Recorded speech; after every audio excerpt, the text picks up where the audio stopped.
नमस्कार. हरभरा उत्पादन दुप्पट कसं करायचं? सरकारी कृषी तज्ज्ञांच्या मार्गदर्शनानुसार आपण आज याच तंत्रज्ञान आणि पद्धतींबद्दल सविस्तरपणे जाणून घेणार आहोत. तर आपलं लक्ष्य काय आहे? हे आहे 30 ते 35 क्विंटल प्रति हेक्टर. आता हा फक्त एक आकडा नाहीये बरं का. हे ते उत्पन्न आहे जे प्रगतिशील शेतकरी आज आधुनिक तंत्रज्ञानाने मिळवत आहेत. आणि खरं सांगायचं तर अधिक नफ्याची गुरुकिल्ली नेमकी इथेच आहे. सध्याची परिस्थिती पाहिली तर महाराष्ट्रातलं सरासरी उत्पन्न आहे फक्त 7.62 क्विंटल प्रति हेक्टर. म्हणजे बघा तफावत किती मोठी आहे. पण चांगली गोष्ट ही आहे की ही तफावत कमी करणं शक्य आहे. चला तर मग बघूया हे अंतर कसं कमी करता येईल. चला तर मग पहिल्या टप्प्यापासून सुरुवात करूया. संधी ओळखणे. आपण पाहणार आहोत की हरभरा पिकात केलेले छोटे छोटे बदलसुद्धा किती मोठ्या फायद्यात बदलू शकतात. आता दुसरा टप्पा, पाया मजबूत करणे. कारण कोणत्याही पिकाच्या यशाची पहिली आणि सगळ्यात महत्त्वाची पायरी म्हणजे जमिनीची योग्य तयारी आणि मशागत. तर मग आदर्श जमीन नेमकी कशी असावी? ती मध्यम ते भारी असावी, पाण्याचा निचरा उत्तम व्हायला हवा आणि सामू योग्य असणं तर खूपच गरजेचं आहे. कारण एक गोष्ट लक्षात ठेवली पाहिजे, योग्य जमीनच हा भरघोस उत्पन्नाचा पक्का पाया आहे. आता खोल नांगरणी आणि कुळवाच्या पाया इतक्या महत्त्वाच्या का आहेत? सोपं आहे. हरभऱ्याची मुळं खोलवर जातात आणि जर माती भुसभुशीत असेल तर मुळांची वाढ एकदम चांगली होते आणि ती जमिनीतली पोषक तत्व सहज शोषून घेऊ शकतात. ठीक आहे. आता तिसरा टप्पा, पेरणी. जमीन तर तयार झाली, पण योग्य वेळी आणि योग्य प्रक्रियेने पेरणी करणं हे उत्पन्नासाठी निर्णायक ठरतं. आणि इथे बघा, पेरणीच्या धोरणातला फरक किती स्पष्ट दिसतोय.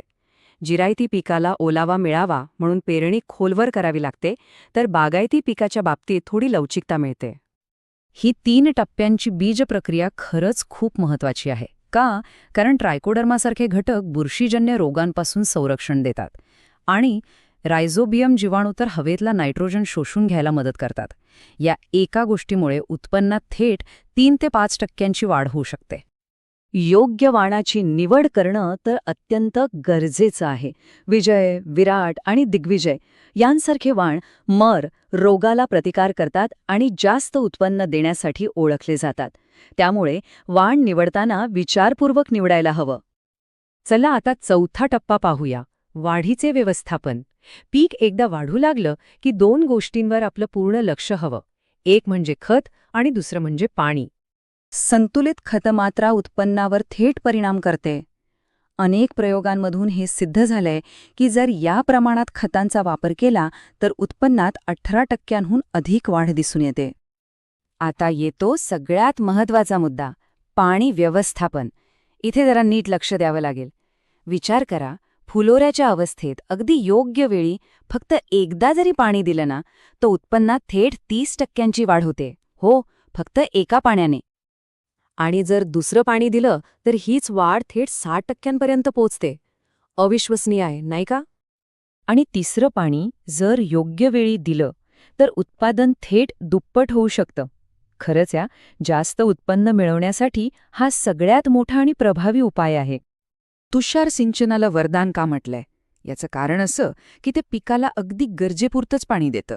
त्यामुळे जास्त पाण्यामुळं मुळं सडण्याचा आणि उत्पन्न घटण्याचा जो धोका असतो तो पूर्णपणे टळतो. आणि आता शेवटचा 5वा टप्पा, पीक संरक्षण. आता बोलूया पिकाच्या मुख्य शत्रूबद्दल, म्हणजेच घाटेअळीबद्दल. एकात्मिक कीड व्यवस्थापन म्हणजे काय?